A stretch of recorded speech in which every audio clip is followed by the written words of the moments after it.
ver del material a través de la plataforma, a través de diferentes formatos, ya sean PDFs, videos, lo que sea, y ustedes como alumnos van a tener que ser capaces de leer ese material, ¿sí?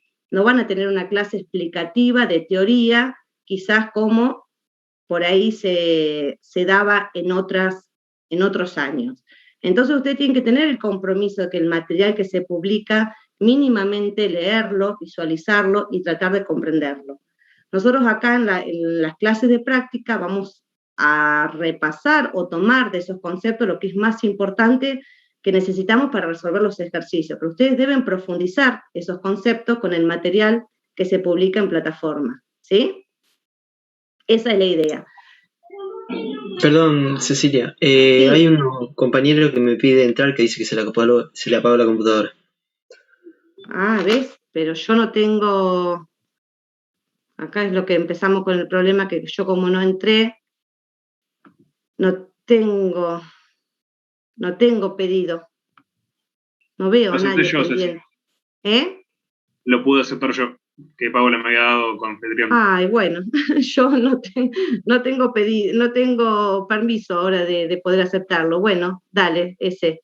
Si alguno ve a algún compañero que pide entrar, acéptenlo porque yo no me aparecen a mí para aceptarlo.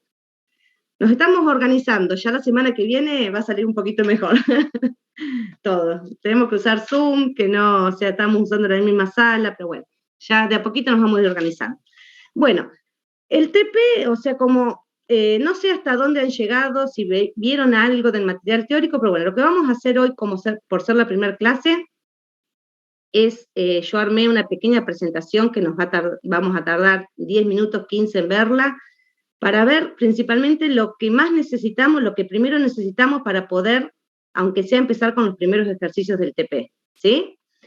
Yo les voy a compartir la pantalla, espero que todos la puedan ver, y vamos a ir charlando lo primero de la unidad 1, ¿sí? La unidad 1 a ustedes les va a ser sumamente sencilla, porque lo que vamos a tratar en la unidad 1 es simplemente un cambio de lenguaje, ¿sí? Acuérdense que nosotros siempre hacíamos hincapié en que desarrollar los algoritmos, lo principal es pensar un algoritmo independientemente del lenguaje de programación. Dijimos que ninguno en el cuatrimestre pasado iba a salir experto en Python, porque Python lo utilizamos simplemente como una herramienta para empezar a diseñar nuestros algoritmos, que lo utilizamos 3-4 meses en un cuatrimestre y pasamos a otro lenguaje, como ahora, por ejemplo, vamos a utilizar C++. Y así va a pasar en el cuatrimestre que viene, que van a empezar con Java, y así sucesivamente. Entonces, nosotros no es lo más importante crearles una base en el lenguaje de programación, sino en que ustedes aprendan a pensar en forma algorítmica, ¿sí? Entonces, la primera unidad no vamos a ver grandes incorporación de contenidos, porque simplemente nos vamos a centrar en hacer un cambio de lenguaje. Todo lo que teníamos adquirido, todo lo que adquirimos en IPI, ¿sí? Utilizando el lenguaje Python, ahora vamos a, ahí justo ya admitieron a una y me apareció para admitir, pero se me escapó. Vamos a ver cómo lo hacemos en este nuevo lenguaje. Después en las próximas unidades sí, va a haber quizás conceptos nuevos que vamos a incorporar que son propios del lenguaje C++ que vamos a utilizar. Pero la unidad 1 debería ser una unidad que no requiera demasiada dificultad para ustedes porque ya son todos conceptos que tenemos aprendidos, ¿sí? Vamos a incorporar quizás algunos detalles que son propios del lenguaje, pero no vamos a tener grandes cosas que no nos suenen familiares, ¿sí? Así que vamos a, díganme si ven mi pantalla. Ay, esperen que esto se me ocupa. Sí, se ve. ¿Se ve? Sí, se ve. Bueno, voy a abrir acá porque no sé, esto. A ver si vemos la presentación. ¿Se ve bien, chicos? ¿Sí? Está cargando. Está cargando. Ahí está. Bueno, vamos a ver, o sea, de qué trata, o sea, obviamente acá le estoy diciendo, vamos a ver los conceptos muy por arriba sin profundizar nada, ¿sí? Lo interesante es que ustedes después tomen el material teórico y cada una de las cosas que vimos lo refuercen y adquieran los contenidos con un poquito más de detalle, ¿sí? Acá vamos a ver lo mínimo que vamos a necesitar para poder empezar con algún ejercicio del TP1, si no, es como que quizás muchos ni entiendan de lo que estamos hablando, ¿sí? Pero tómense el compromiso, comprométanse a luego leer el material teórico, no les va a alcanzar con lo poquito que vemos acá, eso es lo que les quiero decir, ¿sí? Bien, vamos a ver, o sea, un poquito, esperen que yo voy a achicar acá mi pantalla porque si no, no me deja ver la presentación. Cualquiera que quiera... Perdón, Cecilia, sí. ¿podría grabar la clase? Ah, bueno. Pero capaz, espera, que voy a tener que dejar de compartir, me parece, y poner... Espera un cachito, que apreté mal.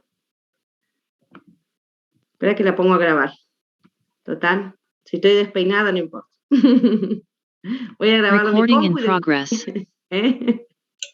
Gracias. Ahí está, supuestamente estoy grabando, ¿no? A ver. Sí, ya está grabando. Bien.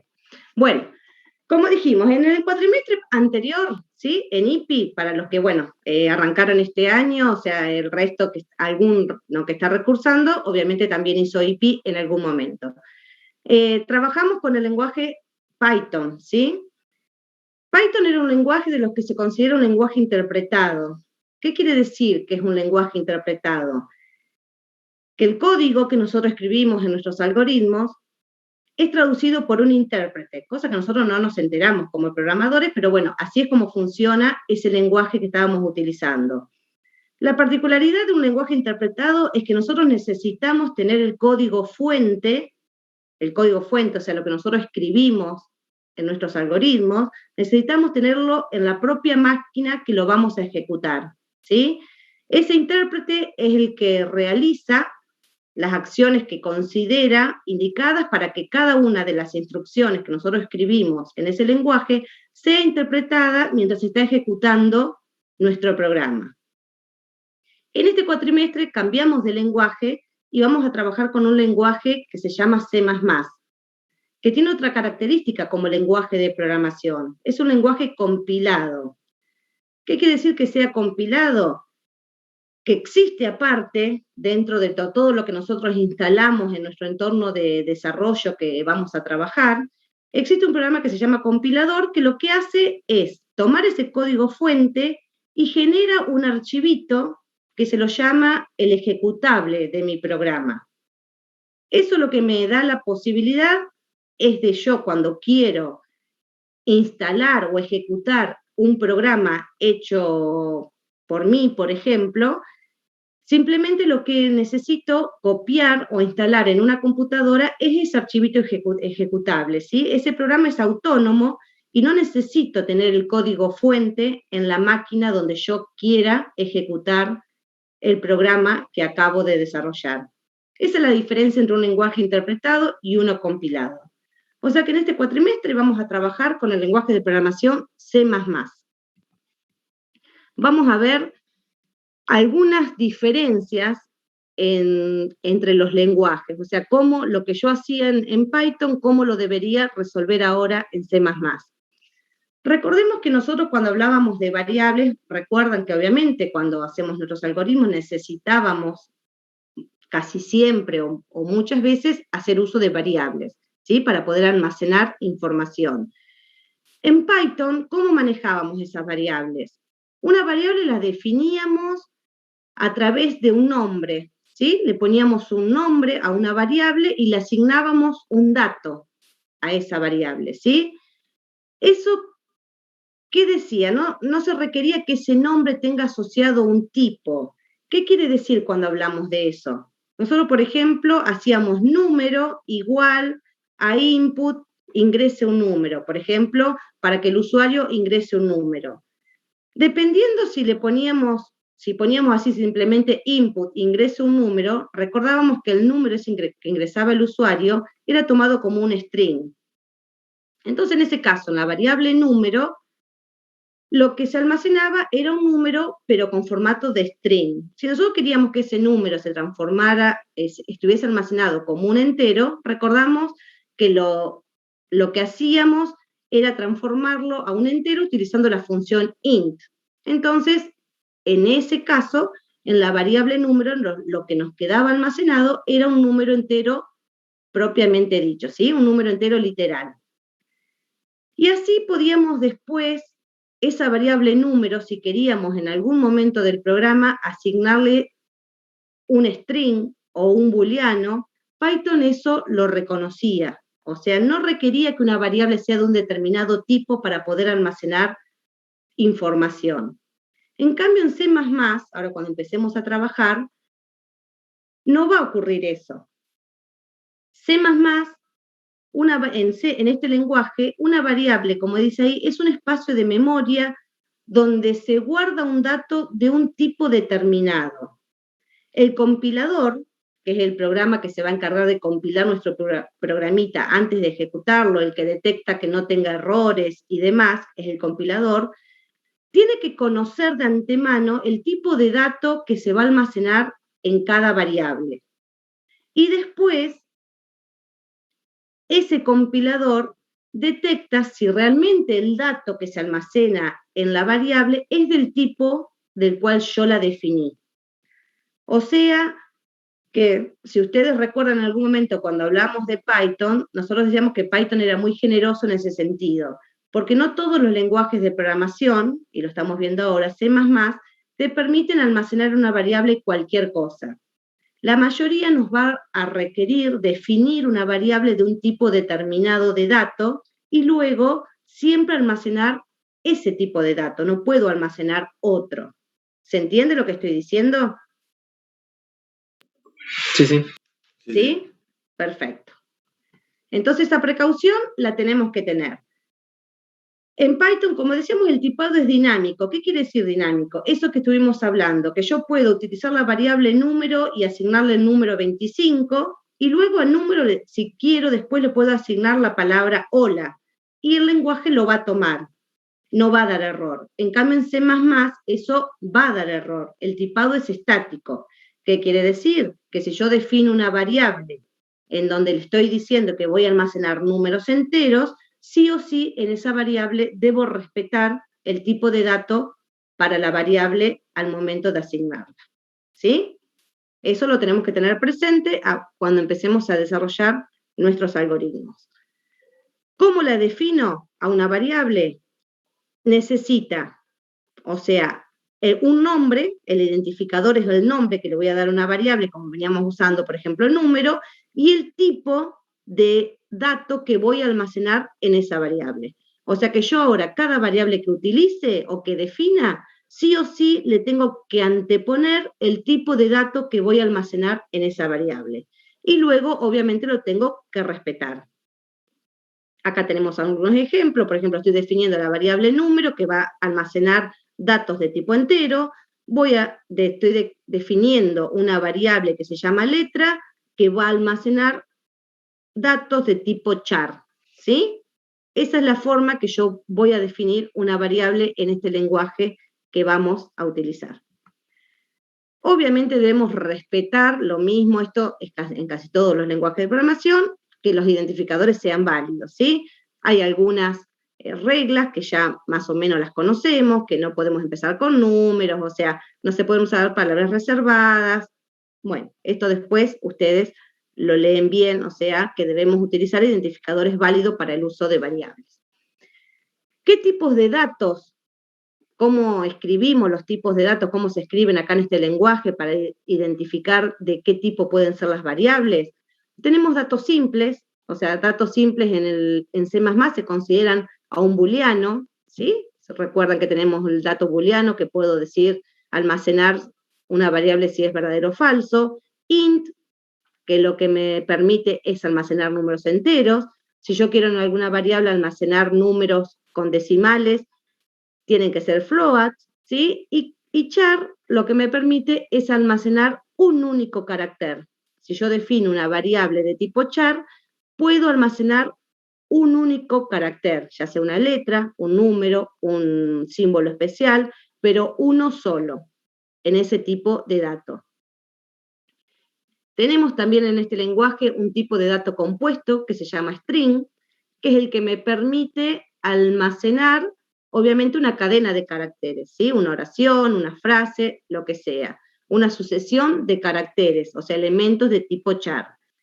En C++ existen dos tipos distintos de manejar las cadenas de caracteres. Uno que es el heredado del lenguaje C, ¿sí? Que es menos flexible, o sea, no nos vamos a acostumbrar a trabajar con o sea, pero tienen que saber que existe, que la diferencia que tenemos con es que las cadenas se pueden escribir encerradas entre comillas y después es como que las manejamos tipo como si fuesen un arreglo, una rebanada, un estilo así. Pero nos vamos a acostumbrar, porque es mucho más amigable, otro tipo que nos provee el lenguaje C++, que es el tipo de dato string, que para poder utilizarlo, vamos a ver un poquito más adelante, que debo incluir una librería, ¿sí? Yo incluyendo una librería, como está puesta ahí abajo, incluyo la librería string, puedo utilizar el tipo de dato string como si fuese un dato simple propio del lenguaje, donde me va a permitir almacenar cadenas de caracteres, donde pueden contener, como dijimos, diferentes sucesiones de caracteres. Pero bueno, sepan que podemos manejarlos de cualquiera de las dos maneras. Pero utilizando la clase string es mucho más amigable y más fácil de trabajar. Perdón, ¿así se llama la librería? ¿Include string o include y adentro tenés que poner la string? La librería se llama string. ¿Y cómo la incluyo en el lenguaje? Con la palabra reservada include, ¿sí? Ah, listo, está bien. ¿Sí? O sea, ahora vamos a ver nosotros que en este lenguaje vamos a tener que incluir varias librerías para utilizar cierto tipo de cosas, ¿sí? Para poder utilizar este tipo compuesto, el string, hay que incluir esta librería. Se incluye escribiendo ese encabezado al principio del programa, que ahora lo vamos a ver, ¿sí? Para ver cómo arrancamos con un programita. Bueno, entrada y salida. Recordamos que en Python, cuando nosotros necesitábamos trabajar en la entrada y salida de algún dispositivo, o sea, para solicitar que el usuario pudiera ingresar información a nuestros algoritmos, utilizábamos el input, ¿sí? Y para mostrarle algo, por ejemplo, por pantalla, utilizábamos el print, ¿sí? En C++, esto lo reemplazamos utilizando la entrada por CIN, ¿sí? Y los dos simbolitos de los dos signos mayor, y cuando queremos mostrar algo por pantalla, para que el usuario lo vea, utilizamos la palabra reservada cout con los dos simbolitos seguidos de menor. Esa es la forma que vamos a poder manejar la entrada y salida de información a través de nuestros algoritmos. Ahí, por ejemplo, tenemos un ejemplito sencillo, como yo tendría que escribir a través de este mensaje, la primera línea, la primera sentencia que dice cout, ingreso un número, lo que estoy logrando es que el usuario vea en pantalla esa frase, ingrese un número. Luego estoy definiendo una variable A que va a contener datos de tipos enteros, y a través del CIN y los dos simbolitos de mayor, voy a almacenar en la variable A lo que el usuario ingrese por teclado. Si ingresó el número 23, en esa variable A va a quedar almacenado el 23. Y con un nuevo mensaje de cout, lo que le voy a mostrar al usuario por pantalla, que el número que ingresó es lo que está almacenado en la variable A. Es simplemente empezar a familiarizarnos con la sintaxis del lenguaje, ¿sí? No quiere decir que esto se lo tenga que acordar todo de memoria ahora ni nada. A medida que vamos a ir practicando y resolviendo ejercicios, nos vamos a ir familiarizando con la sintaxis del lenguaje que vamos a trabajar ahora. Por eso es lo que nosotros hacemos tanto hincapié en que diseñar un algoritmo no es aprender un lenguaje, ¿sí? Es aprender a pensarlo y poder encontrar una solución. después es traducirlo a un lenguaje de programación con el cual estemos trabajando en ese momento. ¿Sí? Es simplemente decir, bueno, lo que hacía en un lenguaje, ¿cómo lo hago ahora? Así que así es lo que vamos a trabajar en esta unidad.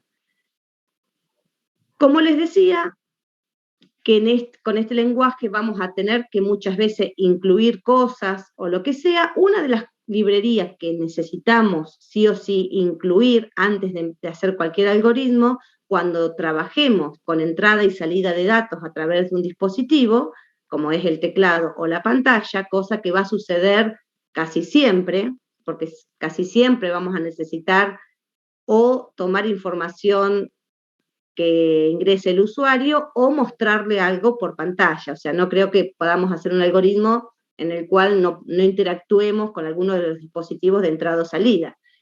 Entonces, estas líneas las vamos a tener que incluir siempre, o sea, la mayoría, o sea, yo diría que casi siempre antes de comenzar con cualquier ejercicio, debemos incluir estas dos líneas. Estas dos líneas que tenemos ahí, un include, que incluye una librería, la de entrada, salida, stream, o sea, IOStream, es la que realmente es la biblioteca propia del lenguaje para poder tener acceso a los dispositivos de entrada y salida, ¿sí? Esa biblioteca, la IOStream, es la que me permite interactuar con los dispositivos de entrada y salida. ¿Cómo la incluyo? Con numeral y la palabra reservada include. Esa es la forma que yo tengo de incluir cualquier librería que necesite. Como vimos recién que íbamos a necesitar la librería string para poder trabajar ese tipo de datos, ahora esta es otra librería que la que me permite trabajar con los dispositivos de entrada y salida. Y la segunda línea, el using que tengo ahí, o sea, al indicar que using el namespace std, lo necesito porque me facilita escribir directamente el sein y el cout sin tener que anteponerle algo, sino tendría que ponerle std 2 puntos para poder hacer uso del sein y el cout. O sea, poniendo directamente como cabecera que voy a utilizar el espacio del std, directamente yo me olvido y me permite escribir el sein y el cout directamente como lo vimos recién. O sea que estas dos líneas son dos líneas que van a formar parte casi siempre de mis algoritmos porque son los que me permiten trabajar con los dispositivos de entrada y salida. Cecilia, una pregunta. Sí. La librería de los strings, ¿qué me permite? ¿Que yo no tenga que poner la doble comilla? No, te permite, o sea, te reconoce cuando vos le querés mostrar o querés hacer el uso del sein o el cout. Si vos no incluís esta librería, cuando intentes escribir, por ejemplo, cout, ingreso un número, te lo va a marcar como error, ¿sí? No reconoce la sentencia directamente. Ah, ok, no conoce el tipo de dato. Eso es lo que hace. No es que no reconoce el tipo de datos, directamente no te reconoce los dispositivos estándar de entrada y salida, no te reconoce el teclado ni la pantalla para interactuar con el usuario. ¿Se entiende? Claro, sí, eso la IOStream. Yo preguntaba por la de strings, quizás me entendiste mal. Ah, la de string, la anterior. Exacto, sí, no. No, exactamente. Esa librería string lo que me permite es poder definir un tipo de datos donde yo almacene, por ejemplo, buenas tardes chicos, ¿sí? Si yo en una variable necesito almacenar una frase, necesito que esa variable sea de tipo string, ¿sí? ¿Se entiende? Claro. Porque un tipo de C++, como dato simple, el único que admite es el char, o si no, manejar las cadenas, te permite manejar las cadenas, o sea, no es que lo que vos me dijiste también, que te evita poner las comillas.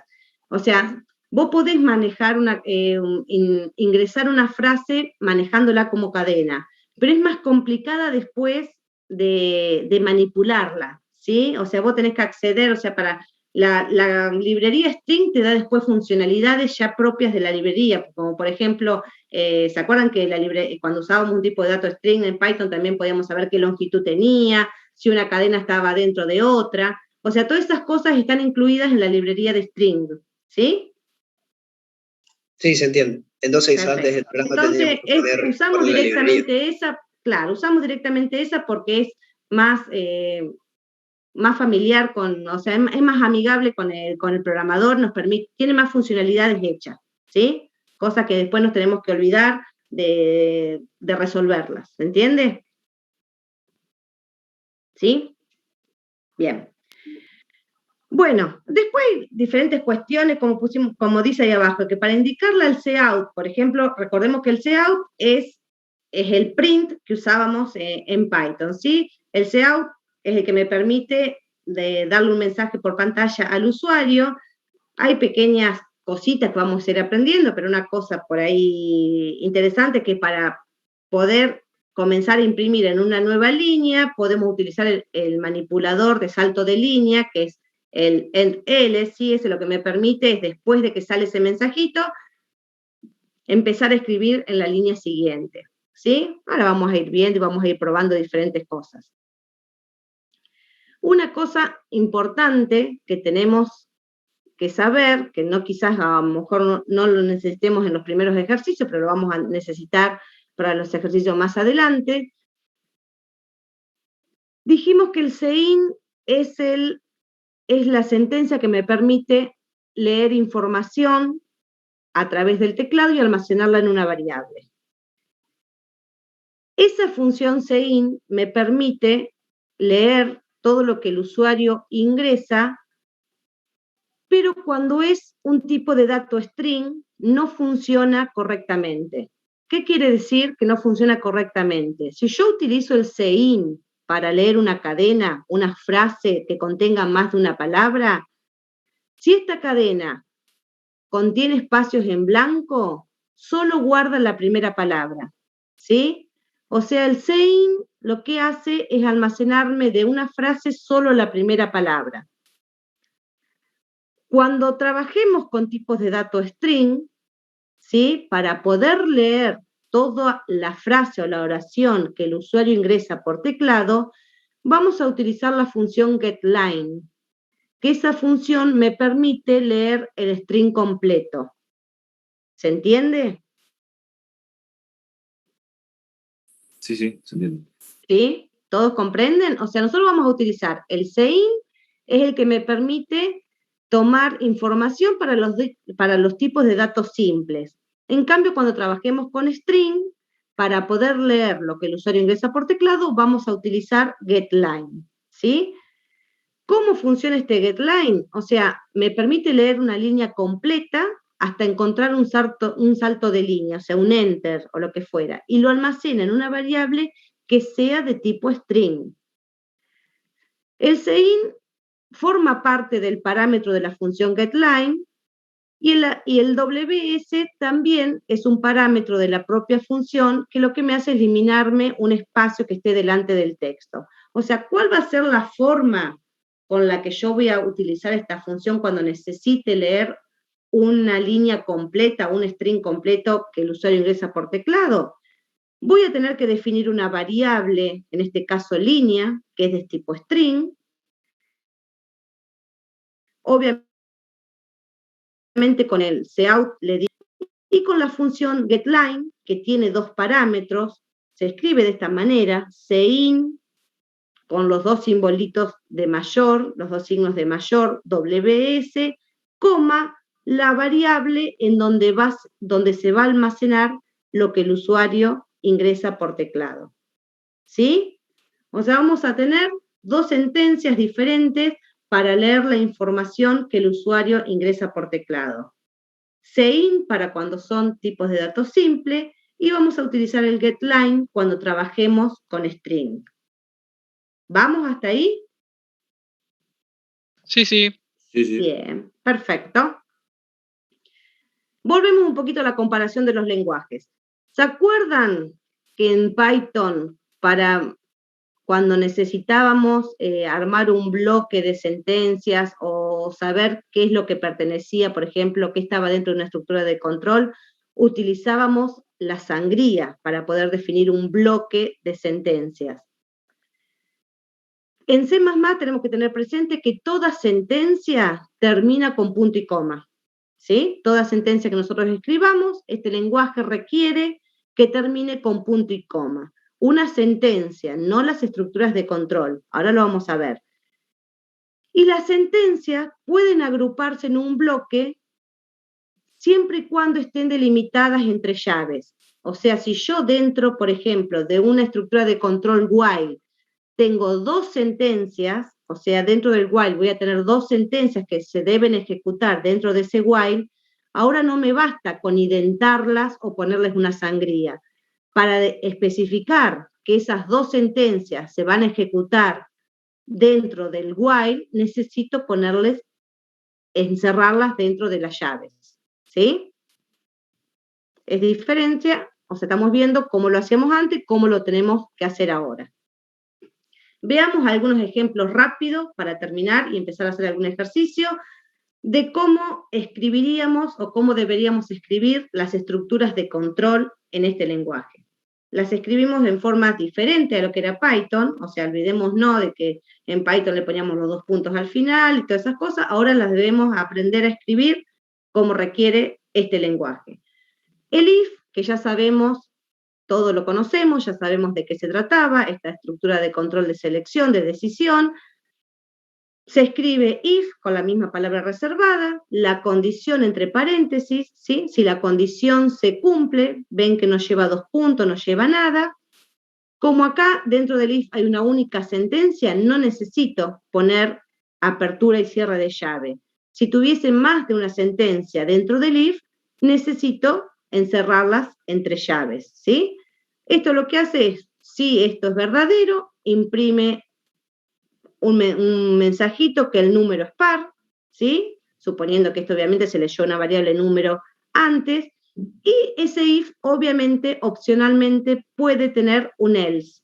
¿Cómo se escribe? Else, sin los dos puntos, comparando con Python, y las sentencias que están dentro del else.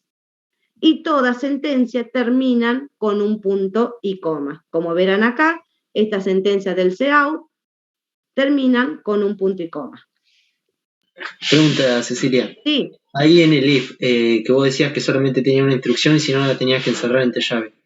Sí. Si vos no la encerrás entre llaves y tenés más de una instrucción, ¿qué diferencia tiene? Se toma como, o sea, como se ejecuta, si la condición del if es verdadera, se ejecuta solo la primera línea, ¿sí?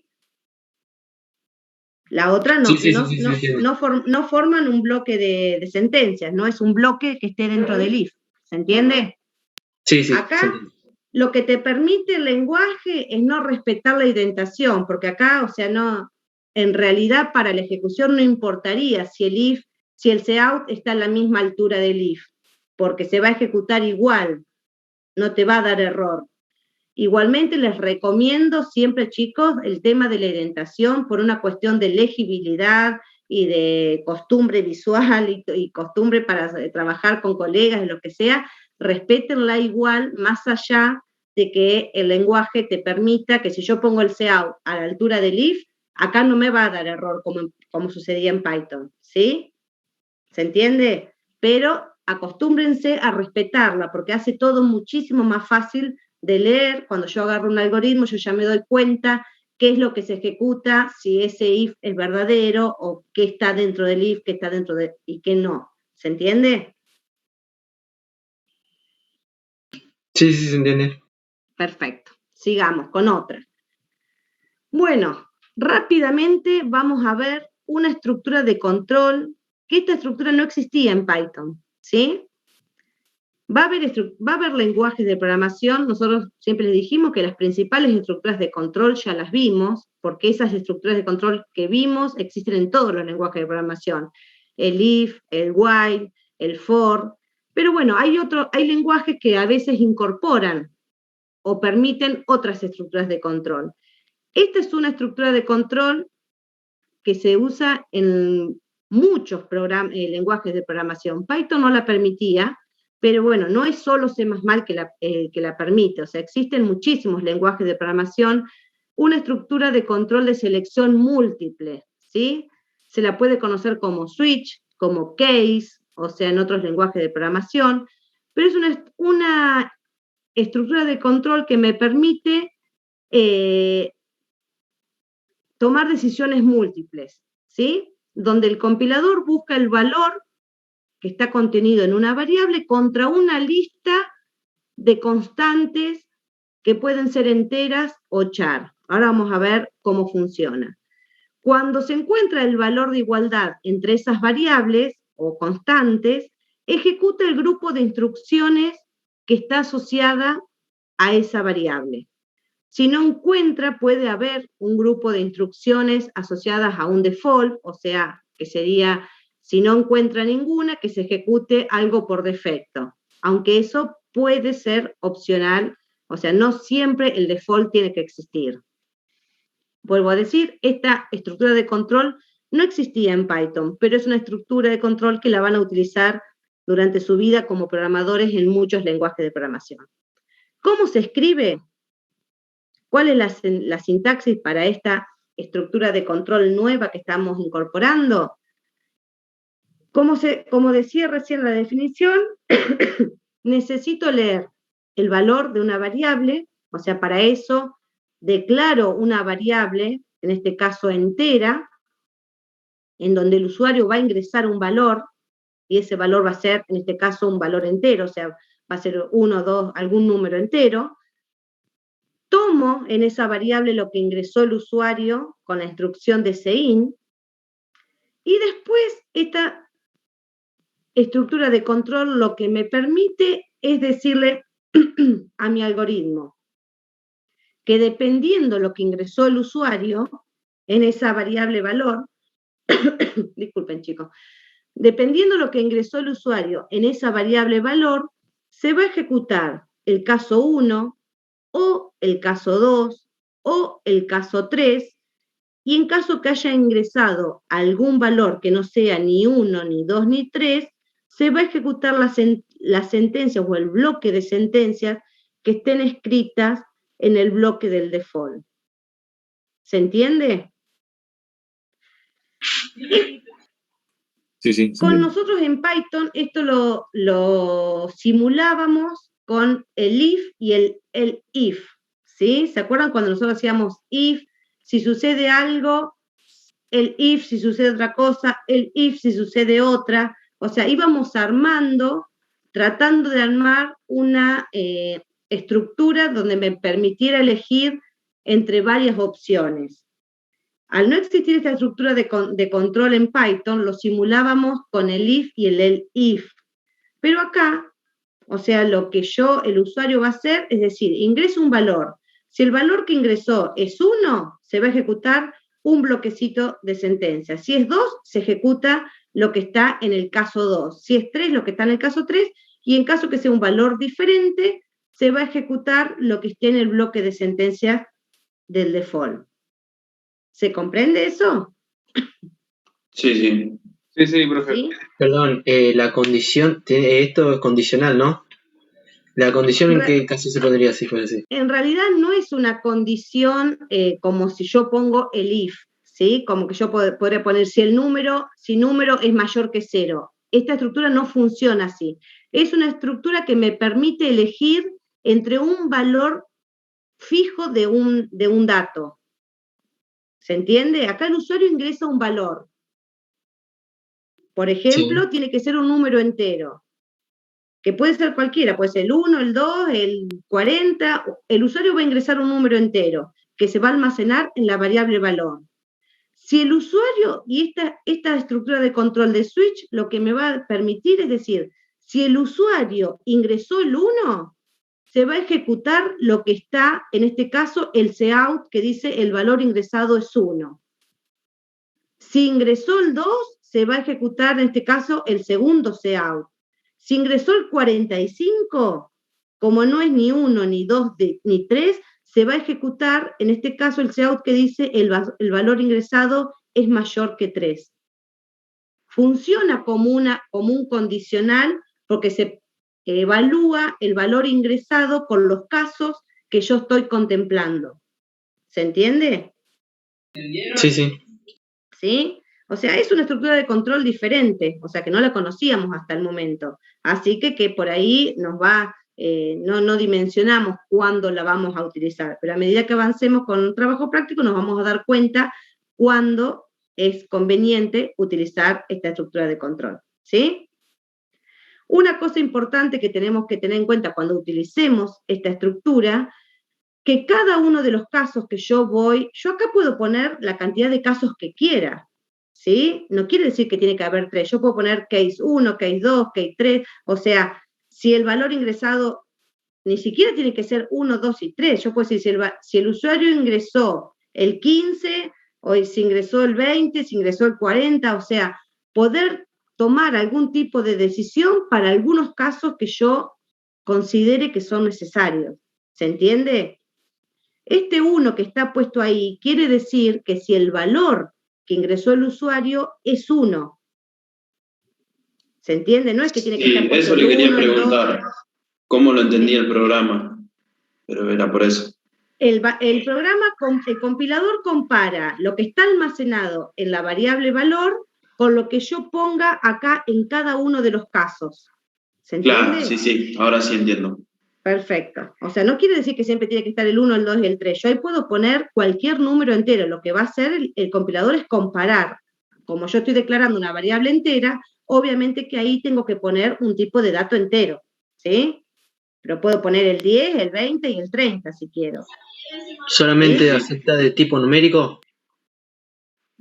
Tipo numérico o char, ¿sí? Números No. negativos, ¿no? Pregunto por la duda, porque ¿Cómo? o números negativos, o sea, ¿es diferente? No, un valor negativo, un número negativo es un entero, así que puede ser un número negativo, ¿sí? Está bien. No, porque pensé que Considerado había como un leído caso. algo en la teoría que los números negativos, o capaz que leí mal, pero sí. Bueno, igual te digo la verdad, o sea, cada lenguaje de programación lo maneja distinto, es cuestión de que los iremos probando y viendo bien cómo funciona esta estructura, ¿sí? Quizás de error para un número negativo, la verdad que no lo tengo presente porque te digo la verdad, es muy rara vez utilizar para un número negativo, pero bueno, no quiere decir que no tenga utilidad para algún caso que lo necesitemos. Lo que no tienen que perder de vista, chicos, que cada uno de los casos que yo contemple dentro de este switch, que pueden ser 2, pueden ser 5, pueden ser 10, yo puedo contemplar los casos que yo necesite, es que siempre como última instrucción tienen que tener el break, sí o sí, ¿sí? Porque, ¿qué quiere decir? Que si se ejecuta el caso 1, tiene que cortar la ejecución de esta estructura de control, porque si no, se va a seguir ejecutando lo que sucede para el caso 2. ¿Se entiende? Sí. Bien, o sea, el break es necesario en cada uno de los casos que yo contemple cuando necesite utilizar este tipo de estructura. Yo tengo una pregunta. Pasamos a una que ya conocemos. Sí. Antes de pasar. Justo eso que dijiste del break. ¿El break sí o sí es necesario? ¿O puedo jugar con eso de que si no le pongo el break, en este caso quiero que siga el otro que venía después? Y te digo, o sea, si yo no le pongo el break, lo que va a pasar, si yo, supongamos, yo acá tengo el case 1 que diga el valor ingresado es 1 y el break no existiera. Si el usuario ingresa el 1, mi programa lo que va a hacer es poner un mensaje que diga el valor ingresado es 1, el valor ingresado es 2. O sea, se continúa con el caso 2. ¿Se entiende? Ah, pero funciona igual, claro. Funcionar funciona, pero no sería el funcionamiento de la estructura de control, o sea, porque no, yo acá lo que estoy queriendo hacer es elegir entre un grupo de opciones, o sea, el usuario ingresa un determinado valor y quiero que se ejecute algo si ingresa un valor determinado, si ingresa otro que pase otra cosa, si ingresa otro que pase otra, ¿sí? Perdería el sentido si yo no le pongo a alguno de los casos el break y se ejecutarían las sentencias que siguen. ¿Se entiende? Pero no te va a dar error, va a funcionar mal, nada más. ¿Sí? Sí. Igual, cuando lleguemos a algún ejercicio que necesitemos, ya nos vamos a ir familiarizando con esta estructura nueva que estamos incorporando. El while ya lo conocemos, ¿sí? No tiene nada de diferente al que vimos en Python. Sí, tiene algo de diferente. Una que, obviamente, la condición va entre paréntesis. Acá, por ejemplo, tenemos dos sentencias que están dentro del while, por eso necesito apertura y cierre de llave, pero acá el while funciona de la misma manera. Mientras el valor que esté en X sea menor que 100, va a imprimir el contenido de X y va a incrementar en 1 el valor que tiene X.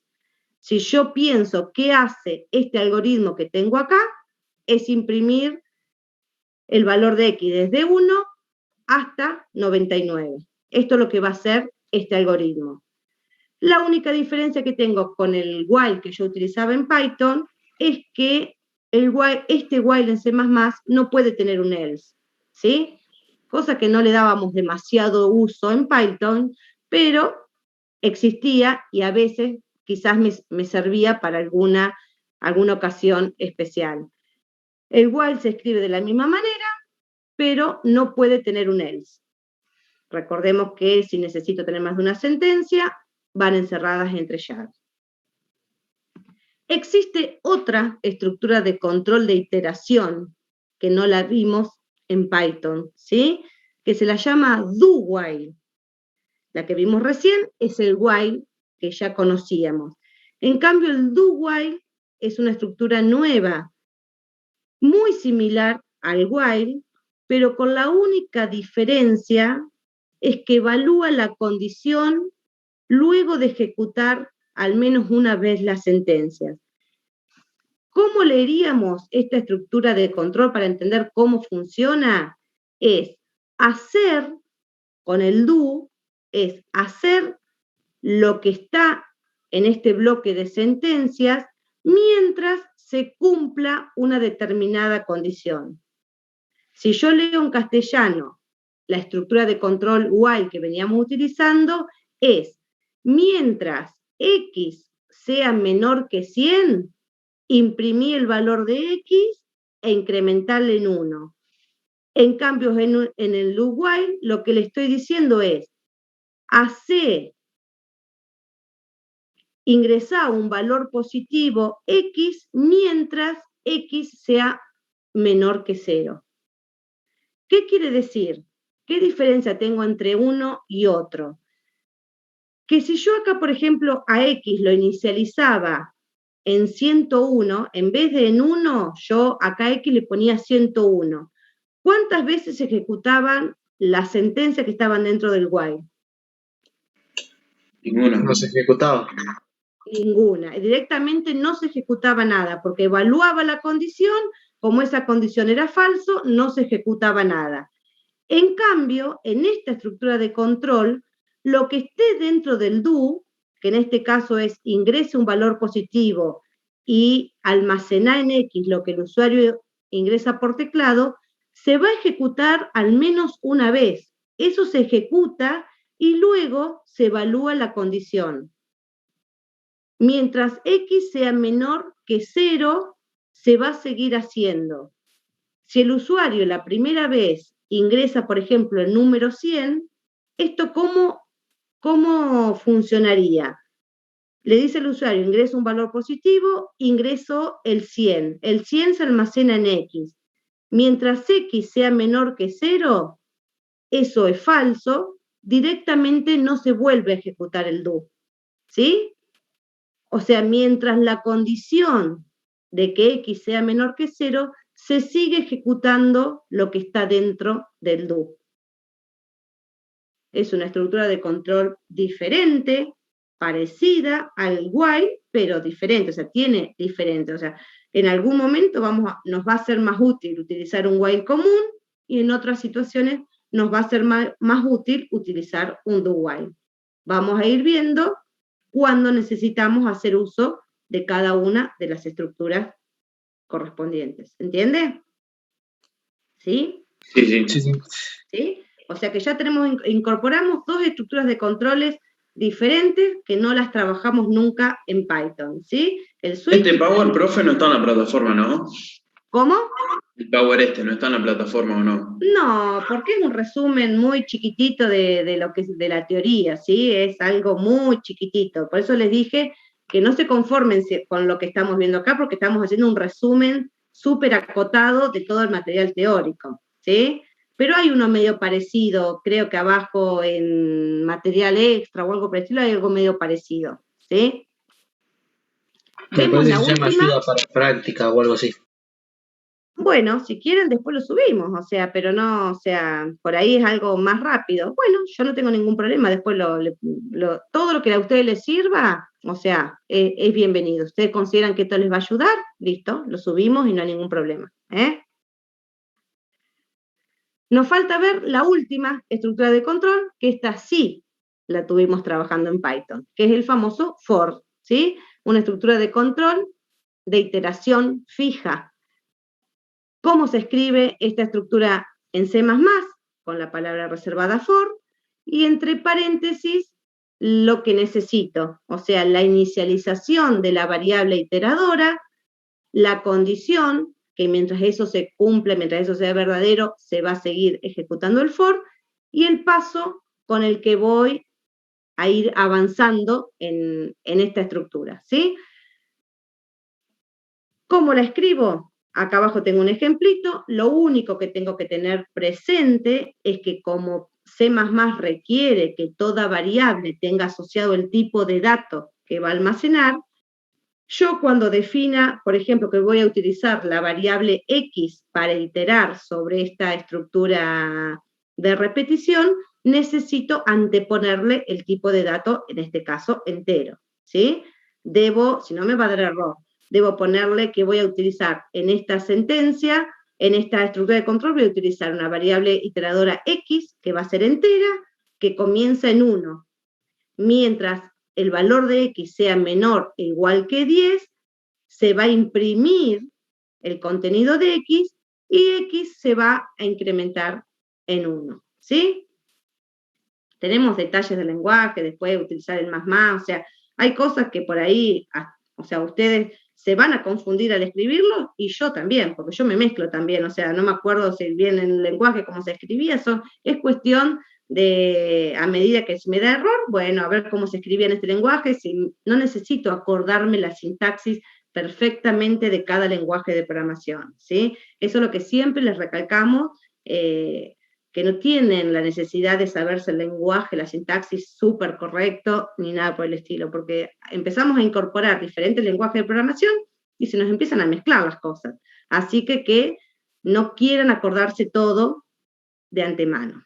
¿Estamos? Ya lo vamos a ir adquiriendo a medida que vayamos practicando. Pregunta, ¿por qué Sí. el más X, o sea, que si le sume 1, está en lo que vendría siendo los parámetros y no en lo otro? Esto lo que hace el X el más a X, lo que hace es incrementarle en 1, ¿sí? Después X toma el valor 2 y para el segundo bucle, después 3, hasta que X llegue a 10, ¿sí? Claro, lo que me refiero es que antes con Python lo poníamos en abajo, tipo en unos parámetros. Pasa No. que el paso de iteración es lo que se ejecuta después de, al final de la sentencia, digamos. Exactamente, o sea, el for lo hace automáticamente. Nosotros lo escribíamos adentro cuando hacíamos una iteración con un while, pero en el propio for también en Python lo poníamos como un último parámetro de cómo se incrementaba la variable iteradora. ¿Se acuerdan? Por ahí, Sería como el para el rango. ejemplo de los pares, que vos tenías que ingresar un número o ir aumentándole de 2 en 2 o de 3 en 3. Claro, bueno, acá yo también puedo, acá lo que estoy diciendo es que X vaya aumentando de a 1, pero también si quiero le puedo indicar el paso de iteración, por ahí quiero que vaya de 2 en 2 o de 10 en 10, ¿sí? Yo, eso es escribir X más X, es lo mismo que poner X es igual a X más 1, ¿sí? Es lo mismo. Profe, igual ¿sí? no se puede hacer más X y X más. También, o sea, son dos formas de incrementar, cualquiera de las dos está permitida, ¿sí? Pero bueno, ¿Cambian o sea, algo? no, Yo, o Sí, sea, no sé, sí, no sé había un por qué cambio. acá en esta presentación me quedó X más, porque lo habré copiado de algún lado. Yo acostumbro a poner X más, los dos más del otro lado, ¿sí? Siempre pongo X más. Sí, yo No también. sé por qué. Esto lo debo haber copiado de algún lugar que estaba hecho el ejemplo así, pero incrementa también. No sé si dará error, creo que no. Pero yo pongo X más, ¿sí? Acá esto en realidad debería ser X más. Si yo lo escribiera ahora que vamos a hacer algún ejemplo, lo escribo de la otra manera.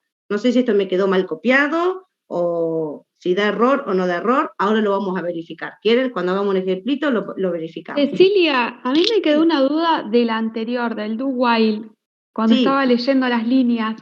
¿Podrías volver? Sí, acá lo puse. Sí, acá, cuando uno, o sea, acá definimos la variable primero, que Sí. se entera, que es un X. Nosotros, primero, o sea, pasa que lo pienso del lado de Python, entonces se me complica ahí. Por ejemplo, al usuario se le solicitaría que ingrese un número y si ese número es menor que 0, si ese número es menor que 0, se va a pedir Estoy queriendo activar el puntero y no lo estoy. Acá, no lo estaba encontrando. Por eso. Ahí está. Bien. Ahora. Ahí, ¿cómo sería la lógica? O sea, yo defino la variable. Acá definís una variable, o sea, que te va a servir para almacenar números enteros, que se llama X, ¿sí? Sí. Esto, o sea, lo que está dentro del do me lo determinan las llaves. Son estas sentencias y estas sentencias, ¿sí? Acá cierra la llavecita del do.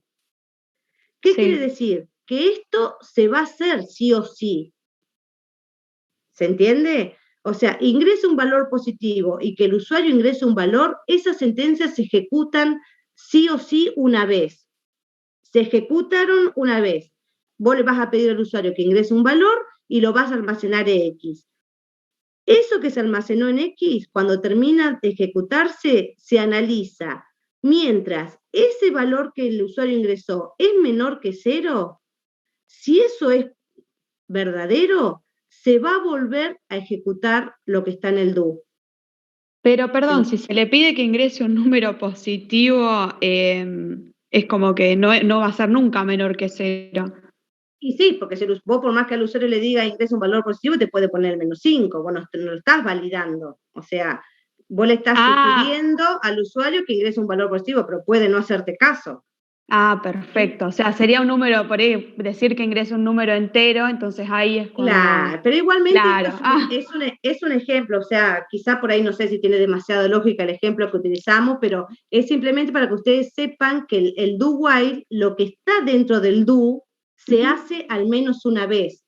Luego se evalúa la condición del while, diferente al while cuando ¿se acuerdan que si yo ponía, por ejemplo, yo quería que que se leyeran los números de teclado hasta que se leyera el 0, ¿sí? Que el usuario ingrese el número hasta leer, por ejemplo, el -1. ¿Se acuerdan que nosotros necesitábamos en Python sí o sí leer el número y luego evaluar la condición? Claro, se le pedía al usuario ingresa el número y después se evaluaba.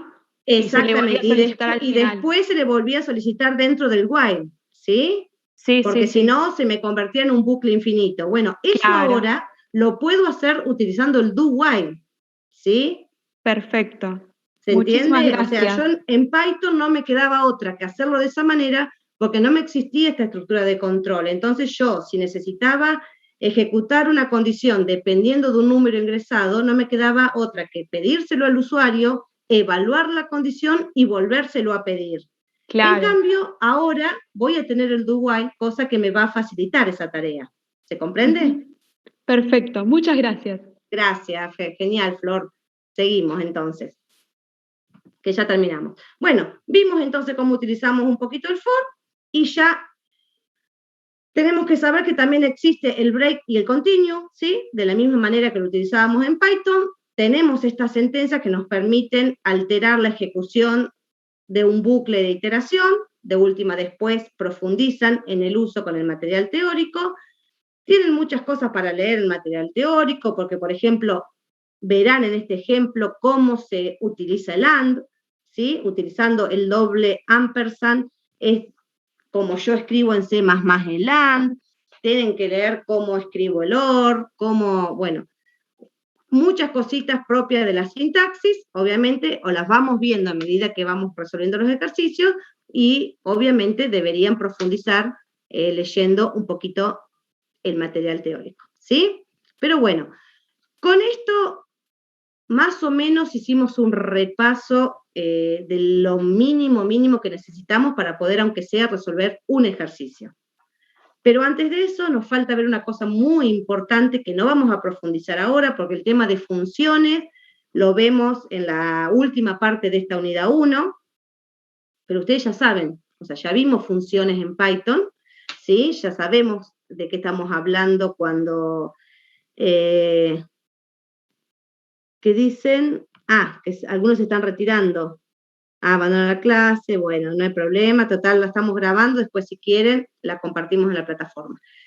El tema de funciones lo vamos a profundizar en las posteriores clases, pero no podemos arrancar a hacer ningún ejercicio sin nombrar que todo programa en C++ que nosotros hagamos tiene al menos una función principal, la función llamada main, o sea, todo lo que yo escriba como programa principal en mis algoritmos tiene que estar dentro de una función llamada main. Esta función es la que va a contener las sentencias que se van a ejecutar cuando el programa comience a correr, ¿sí? Yo puedo después definir un montón de funciones que necesite cuando modularicemos y hagamos un algoritmo un poquito más complejo, pero tenemos que tener presente que cuando yo ejecute el programa que esté haciendo, va a comenzar a ejecutarse por las primeras sentencias que estén dentro de la función main. O sea que esta función main es obligatoria para poder hacer cualquier programita en C++. ¿Sí? Y toda función necesita un valor de retorno obligatorio, o sea que esta función main que nosotros definamos, sí o sí va a retornar un tipo de dato, que en este caso es un entero, y la sentencia de retorno que indique que se retornó 0 es lo que me va a garantizar de que el programa se ejecutó correctamente. O sea que siempre esta sentencia de retorno, que retorne 0 la función main, es obligatoria, y el encabezado de la función, diciendo que va a retornar un entero, que en este caso 0, si anduvo todo bien, y si anduvo todo mal, me retornará otra cosa, es el cuerpo del programa principal que yo vaya a hacer con mis algoritmos. ¿Sí? Bueno, profe, chicos. Entonces, el return 0 se usa para comprobar, validar. Exactamente. Cuando la función main llegue al retorno 0, quiere decir que se ejecutó correctamente todo lo que estaba en mi programa principal. ¿Sí? Es obligatoria. Sí o sí, esto lo vamos a tener en todos los programitas que hagamos. Ahora vamos a hacer algunos ejemplitos. Bueno, como les dijimos, ya lo charlamos un ratito, o sea, ¿qué herramientas vamos a utilizar o la cátedra sugiere para la utilización de esta asignatura? Cosa que después no quiere decir que alguno no utilice otra, pero bueno, nosotros vamos a utilizar el entorno de desarrollo Qt Creator, ¿sí? Que está provisto por la herramienta Qt. Eso internamente utiliza un compilador multiplataforma que es el C++ 2011 o alguno superior, pero bueno, nosotros sugerimos como herramienta para utilizar, esta es suficiente, pero si alguno quiere innovar con alguna otra herramienta, no quiere decir que no esté bien. ¿Sí? ¿Todo bien hasta acá? Todo bien. Sí, profe. ¿Sí? ¿Por ahora? ¿Mucha información? No, Bueno. está bien.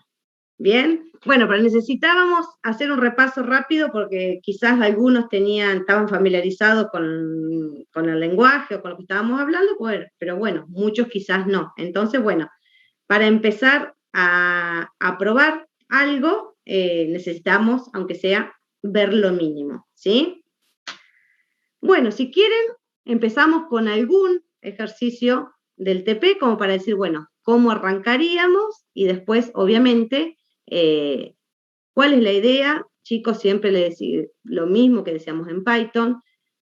Deben intentar resolver ustedes algunos ejercicios, ¿sí? Es lo único que les va a dar la ayuda para decir, bueno, estoy entendiendo, no estoy entendiendo, me ayuda a pensar, o sea, intentar resolver los ejercicios del TP es lo que a ustedes les va a dar la habilidad para pensar y resolver problemas, más allá del lenguaje de programación.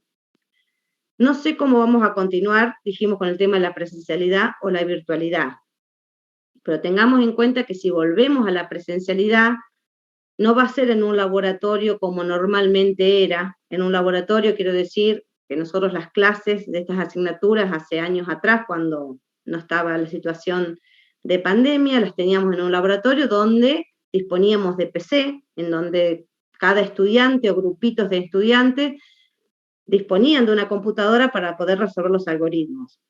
En caso de que ahora volvamos a la presencialidad, va a ser en un aula común. Esto quiere decir que aquel que tenga computadora, está buenísimo que se la lleve, pero no todos van a disponer de una notebook para poder llevarse a la facultad. Entonces no les va a quedar otra, y no sé cómo vamos a trabajar en la presencialidad sin compu, así que vamos a ver qué metodología tomamos para las clases si vuelven a ser presenciales. Entonces no les va a quedar otra que trabajar en casa, chicos. O sea, va a ser la única forma de decir, bueno, intento resolverlo, entiendo, no entiendo, utilizo las clases para consultar, ¿comprenden lo que les digo? O sea, no vamos a poder trabajar quizás por ahí como lo hicimos en la asignatura pasada en IPI, en donde por ahí compartíamos las pantallas, veíamos las resoluciones, los resolvíamos entre todos. Ahora si hacemos eso y volvemos a la presencialidad, no nos va a quedar otra quizás de utilizar el pizarrón o utilizar una compu con algún proyector. Pero van a necesitar ponerse en casa. Entonces, ¿cuál es la idea? Que le dediquen un rato a intentar resolver los algoritmos. Tómense el compromiso. No quiere decir que les salgan. No tienen que decir, bueno, me salieron todos, pero sí intentar un ratito pensarlos a cada uno de los algoritmos y decir, bueno, yo lo pensé de esta manera, me trabé porque no supe hacer esto. Entonces después es muchísimo más fácil y enriquecedor compartir las experiencias de ustedes para decir, bueno, y llevarme, o sea, decir, mira, no me di cuenta, lo podía haber hecho así, mira, yo esto no se me ocurrió, pero bueno, o sea, pero saber lo que estamos hablando, porque yo si les presento soluciones a los problemas, es muy fácil, voy a decir, mira qué fácil que es, voy entendiendo todo. El problema está cuando lo tengo que pensar yo de cero. ¿Se entiende? ¿Sí? Sí, sí. Bueno. Entiendo, profe, sí. Bárbaro. O sea, yo no es que no, o sea, es por el bien de ustedes, o sea, para que puedan aprovechar al máximo todo. Vamos entonces a agarrar el TP. Pero, ¿lo tienen a mano por ahí? Sí. Bueno.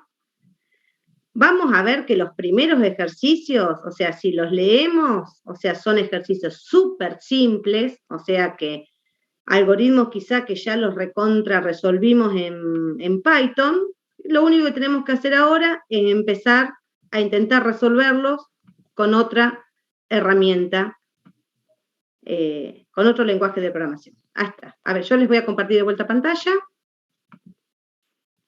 Esperen que se me fue el zoom acá. Vamos a ver. Bueno, yo voy a usar Qt, o sea, después ustedes utilizan el entorno de desarrollo que quieran. ¿Están viendo lo que yo voy viendo acá? ¿Sí? Sí, Bien. Sí. Bueno, cuando ustedes instalen Qt, les tendría que aparecer una pantalla así como la algo como lo que están viendo, ¿sí? Así que, ¿cuál es la idea? Tenemos que hacer un nuevo proyecto por cada uno de los ejercicios que vamos a crear. Obviamente lo que vamos a hacer nosotros son programación en consola, ¿sí? Una aplicación de consola, por eso debo elegir la segunda opción, haciéndole doble clic. Le hago doble clic. Acá me permite me pide en dónde voy a almacenar este ejercicio, el nombre. Les conviene por ahí, como yo hice acá, o sea, crear una carpeta que sea por cada uno de los TP, o sea, pi, por ejemplo, 21, que se guarden en la carpeta Trabajo Práctico 1. Yo poniendo un clic acá, después es como lo que me va a permitir es que todos los ejercicios que vaya, todos los archivitos que vaya generando, se me almacenen todos ahí. Si no tengo que estar eligiendo la carpeta cada vez que hago un ejercicio. Y acá, por ejemplo, le doy el nombre, por ejemplo, ejercicio 1, ¿sí? Estoy guardando el ejercicio 1 en la carpeta TP1 de PI 2021 y así sucesivamente. Acá le doy todo Next, o sea, si instalaron como correspondería, no debería tocar nada, o sea, yo simplemente pongo Next. Acá en esto también no tengo que tocar nada, vemos que acá me va pasando por diferentes pasos.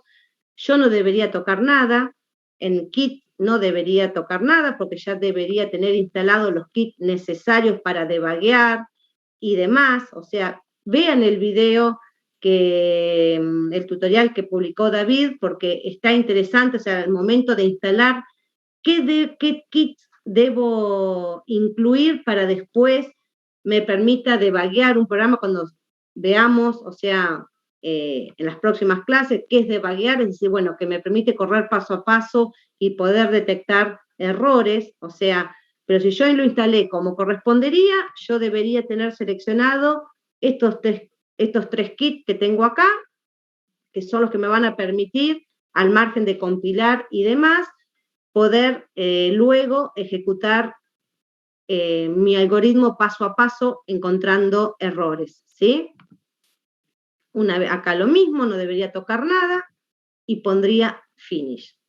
Se abre por defecto con esto, que siempre lo borramos porque no tiene ningún sentido. Y es donde yo, en mi función principal main, ¿sí? Acá main cpp, o sea, acá esto genera un montoncito de archivitos, que es lo que necesita el compilador para que esto funcione, pero yo me detengo a escribir mi algoritmo en la función, en el archivito main.cpp, ¿sí? Ahí es donde yo debo escribir mi algoritmo. Pero lo otro es necesario, o sea, yo este archivito que se me genera automáticamente .pro, ¿sí? No lo debo tocar porque son las configuraciones necesarias del compilador para que esto compile y se genere todo como corresponda. O sea, yo debo escribir en esta funcioncita que se llama main.cpp. ¿Queda claro? Sí, sí. Sí, queda claro. Sí. Perfecto. Bueno, entonces acá estoy en condiciones de decir, bueno, empiezo a escribir el algoritmo para resolver el ejercicio 1. Vamos a ver qué decía el ejercicio 1. Dice, escribir un programa que imprima los números del 1 al 100 mostrando de a 5 por renglón. O sea, un programa que imprima los números del 1 al 100. Esto, si lo tuviésemos que hacer en Python, es un ejercicio del TP1 que lo teníamos recontra cocinado. Empecemos, si queremos, arranquemos, bueno, antes que nada, ¿qué tendríamos que hacer para poder escribir el algoritmo? ¿Qué es lo primero que tenemos que definir? ¿Qué es una variable de número entero? A ver, vamos a charlar un poquito. Yo tengo que imprimir los números del 1 al 100, ¿sí? Olvidémonos del lenguaje de programación. ¿Qué usaríamos para imprimir los números del 1 al 100? Un for. Exactamente, ¿sí? O sea, está claro que yo para imprimir los números del 1 al 100 voy a utilizar una estructura de control for, ¿sí? O sea, que empiece en 1 y que mientras esa variable sea menor o igual a 100, que imprima el contenido de la variable. Hasta ahí estamos de acuerdo. Si eso lo quiero, si yo lo escribiera en Python directamente, empiezo a escribir. Pero como estoy en C++, dijimos que C++ sí o sí necesita una función principal que es de donde se va a comenzar a ejecutar todo. ¿Cómo definíamos esa función principal? Con el main, ¿no era el in main? Exactamente. Yo lo primero que tengo que hacer es definir la función main, que es como decir, esto va a ser mi programa principal. ¿Sí? Mi programa principal va a estar dentro de la función main. Cierro y abro paréntesis porque es una función que no lleva parámetros. Entonces, abro y cierro paréntesis. Esta función sí o sí, ¿qué tenía que tener? ¿Qué sentencia?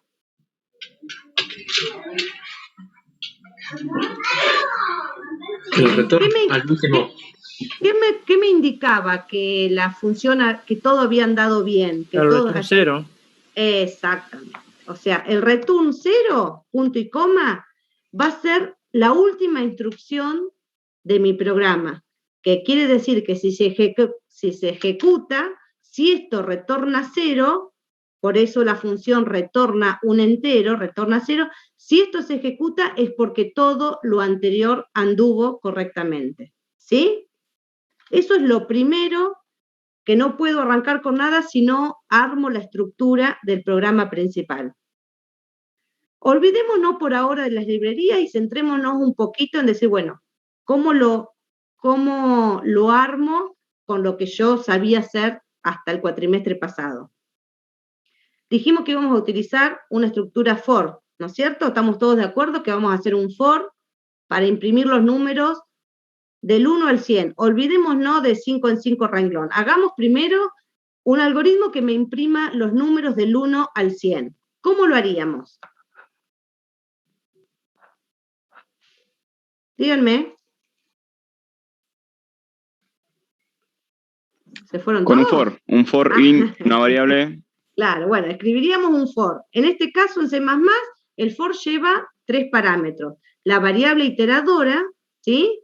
Que la única particularidad que tengo que indicarle es que esa variable iteradora de qué tipo va a ser, ¿sí? Si es una variable que yo le voy a utilizar para contar, por ejemplo, o sea, tomar el valor de x, en este caso del 1 al 100, esa variable va a ser entera, ¿sí? Un número entero, una variable de tipo entera, se escribe con la palabra reservada int.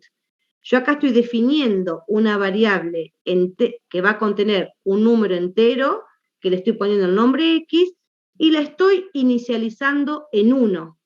Acá yo le estoy diciendo que el for va a iterar con una variable que se llama x, que va a ser de tipo entero. Ese es el primer parámetro. El segundo parámetro, que van separados por punto y coma, ¿sí? Es la condición. O sea, ¿hasta cuándo se va a ejecutar este for? ¿Hasta cuándo, al 100. chicos? Exactamente. Yo acá pondría mientras x, podría poner si quiero, sea menor o igual que 100, porque el 100 también se tiene que imprimir, o sea, mientras x sea menor o igual que 100, que se imprima, cosa que lo voy a poner como una sentencia del for, y que esto vaya sumando x de 1 en 1, ¿sí? Pongo x más, ¿sí? Que vaya x incrementándose en 1, que empiece por 1, en el segundo bucle valga 2, en el tercero valga 3. Así hasta que x llegue al número 100.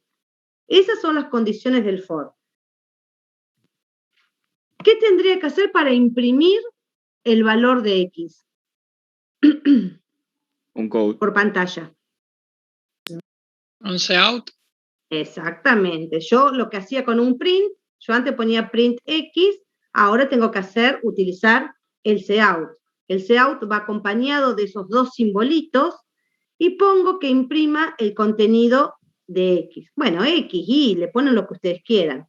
Esto es una sentencia, o sea que la sentencia termina con punto y coma. Porque ven que yo si lo saco me da error, como que me va marcando los errores. Acá es como que me dice que está esperando un punto y coma. ¿Ven? El punto y coma que espera es de la sentencia de arriba. Yo si leyera este algoritmo digo, bueno, ya estaría. O sea, tengo el programita principal, donde estoy utilizando un for, que lo que hace es imprimir el contenido de la variable x desde 1 hasta 100. Si yo lo ejecuto a esto, ¿funcionará? ¿Qué dicen ustedes? Y no pusiste la librería. No. Exactamente. O sea, yo si esto lo ejecuto, lo que me pide es que lo salve antes, y esto me debería dar error, que dice que el cout no está declarado, o sea, no reconoce lo que es el cout.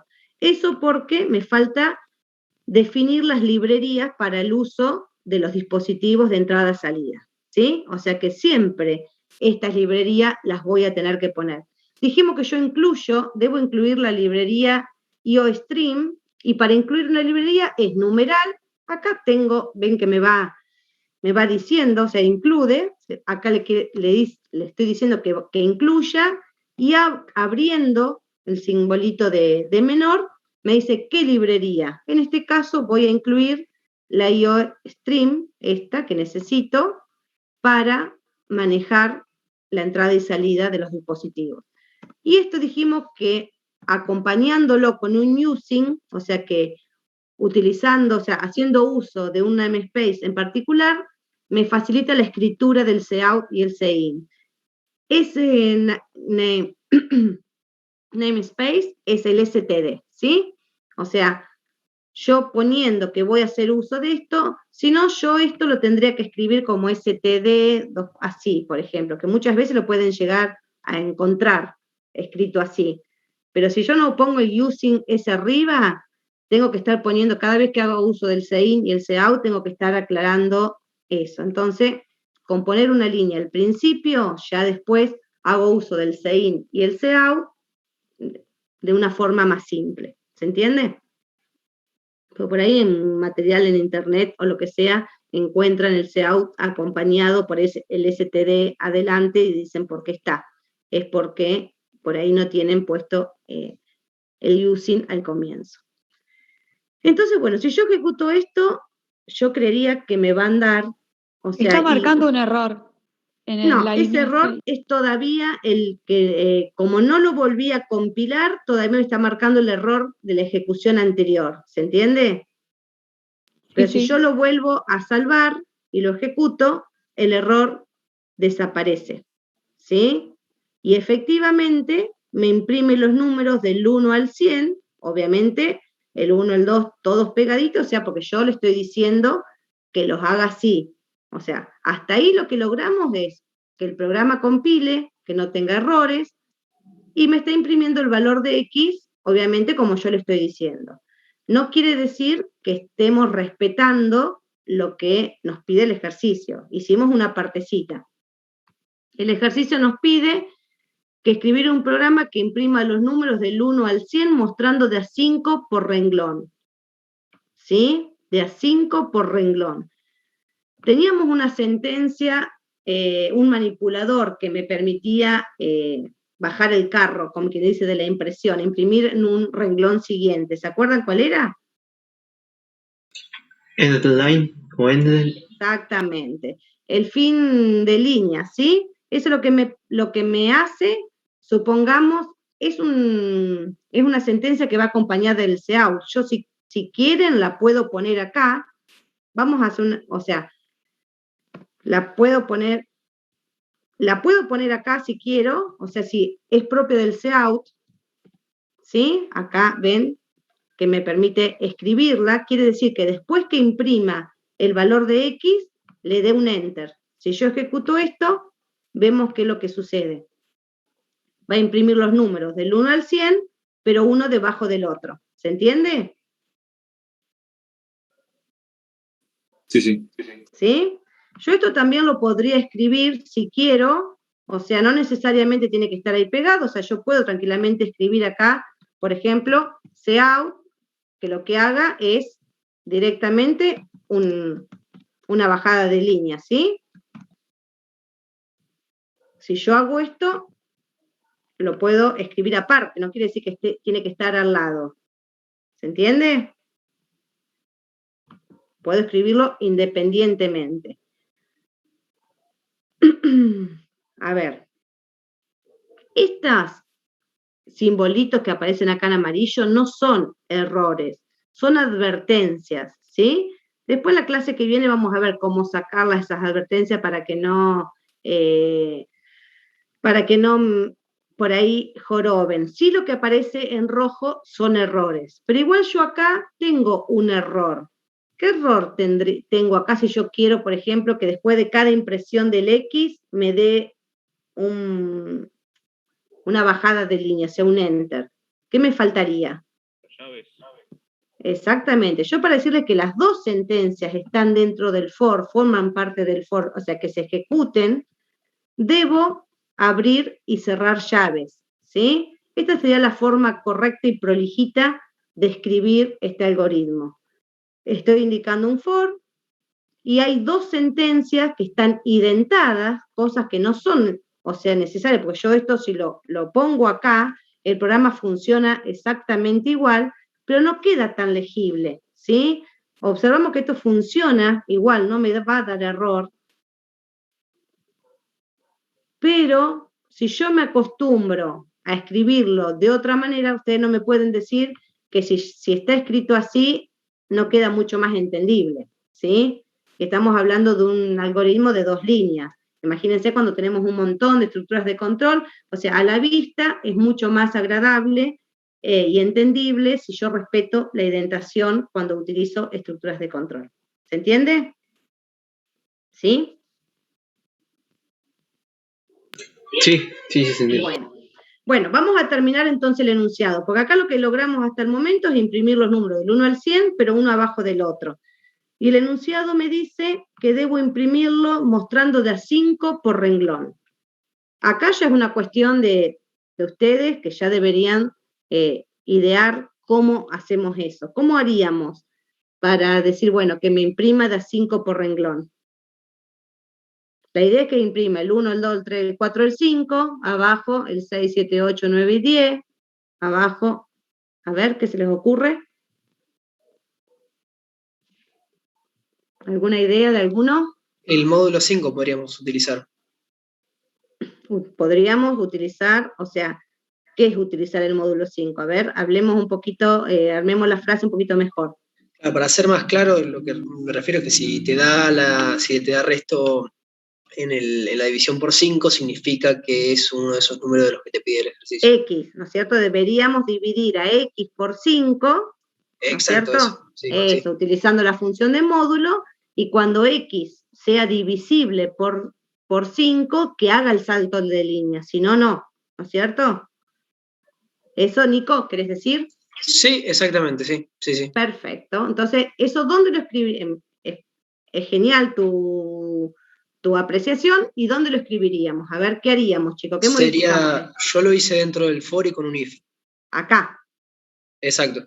Eso. Acá lo que dice Nico es que nos deberíamos preguntar si el valor que está tomando X, la variable X, si la dividimos utilizando la función de módulo por 5 y eso nos da resto 0, quiere decir que X está tomando el valor de un valor divisible por 5, o sea, va a ser 5, va a ser 10, cuando sea 5, 10, 15, que en ese caso haga el salto de línea. ¿No es cierto, Nico? ¿Eso?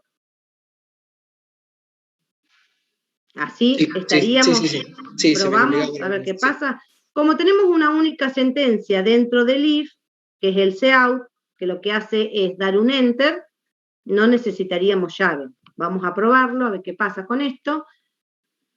Y efectivamente me imprime los números de 5 en 5. Obviamente esto después deberíamos empezar a decir, bueno, le agrego un espacio para que quede un guioncito, lo que ustedes quieran, cosa que quede un poquito más legible todo. Y acá logro que me imprima los números del 1 al 100, 5, de 5 en 5 en diferentes renglones. ¿Queda claro, chicos? ¿Todos? Sí. ¿Comprenden? No, yo no. ¿Cómo? O sea, vos ahí haces el resto de la división por 5, ¿no? Vos haces 1 dividido entre 5 y te va a dar determinado resto. Sí. Pero Acá ¿por qué? No, habla. No. Pregúntame vos, ¿por qué qué?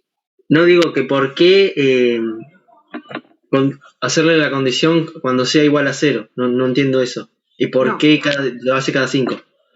No, nosotros recién vimos que si yo le saco esto, vamos a quitarlo, no importa la indentación porque lo va a hacer igual, en eso el lenguaje dijimos que funciona igual. Yo acá con esto lo que estoy haciendo es imprimir, estoy iterando 100 veces mostrando el valor de X, ¿sí? Yo si ejecuto esto, logro que se impriman los números del 1 al 100, pero uno debajo del otro. ¿Estamos de acuerdo, Eliana, hasta ahí? Sí, ahí sí. ¿sí? Pero como el enunciado me dice que debo imprimir de a 5 en 5 por renglón, ¿qué quiere decir? Que yo el salto de línea, que, control Z, ahí está, el salto de línea, que el salto de línea me lo da esta instrucción, ¿sí? Con esto logro que se me imprima un número debajo del otro, que se ejecute, pero siempre y cuando el valor que va tomando X en la iteración sea divisible por 5. Cuando sea divisible por 5, ¿qué quiere decir? Que si yo divido el valor de X por 5, el resto me da 0. Sí, ahí entendí cómo es el código. Ahí ahí lo entendí. Listo, genial. ¿Alguien que quede con alguna duda con este ejercicio, chicos? No, profe. ¿No? ¿El resto todo bien? ¿Sí? Bueno, ¿haremos tiempo? ¿Quieren que hagamos el 2? ¿O quieren seguir trabajando solos después en su casa, probando a ver si les anda el QT? No sé en qué condiciones están con la herramienta. ¿Alguno probó, aunque sea, ahí Nico me dijo que él lo había resuelto, o sea, por lo visto le funcionó bien. El resto, ¿intentó hacer algo en la herramienta o no? Printo a la mundo nada más. Bueno, pero bueno, pudiste ejecutarlo, o sea, genial. Bueno, ya son -10, o sea que estamos bastante sobre la hora. Yo los invito, o sea, a que prueben, o sea, instalar la herramienta, o sea, el entorno, o sea, que todos les quede funcionando y prueben traspasar este ejercicio que recién hicimos en sus PCs, a ver si no tienen ningún inconveniente para ejecutarlo, o sea, y ver cómo van con eso. Y después, una vez que esto les quede todo andando, la clase que viene, o sea, seguimos avanzando con el TP, siempre y cuando, obviamente, ustedes intenten, aunque sea, resolver hasta el ejercicio 8, 9, 10, o sea, intenten, no quiere decir que los tengan, vuelvo a decir, que los tengan que resolver todos, ni que les tengan que salir todos, pero sí por ahí dedicarles un ratito a cada uno de los ejercicios. Les vuelvo a decir, son súper simples.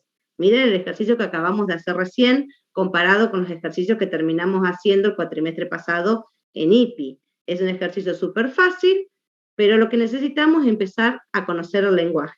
¿Sí? ¿Estamos de acuerdo? Profe, le hago una pregunta. ¿Podría ser el principio del 3? Porque tengo una duda en cómo encarar los sein y los seoutput con string y con variables de caracteres. A ver, mira, vamos a leerlo. El 2 es súper simple. El 3. Bueno, y el 3 dice, leer 3 letras desde teclado e indicar cuál de ellas viene primero en el alfabeto. Te está diciendo que leas 3 letras, ¿sí? Letras únicas, o sea, del alfabeto. ¿Qué tipo de dato teníamos para trabajar con caracteres, con un único carácter? El chart. Exactamente, o sea, vos debés utilizar variables que sean de tipo char, ¿sí?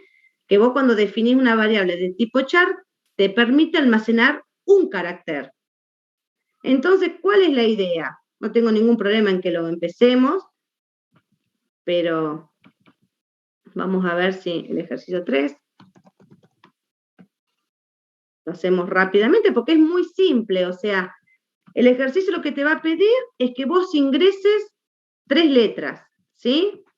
Y después tenés que informarle al usuario cuál es la menor. Si la primera que ingresó, la segunda, o sea, informarle cuál es la menor de las 3 que ingresó. Eso es lo que tiene que hacer el algoritmo, ¿no es cierto? Chicos. Sí. ¿Sí, Agustín? Sí. Bueno, Sí, entonces, obviamente, como el usuario va a tener que ingresar información, necesito las librerías de entrada y salida. Voy a poner el std para que sea más fácil de escribir. Bueno, necesito definir la función main con su respectiva sentencia de retorno, y ahora sí.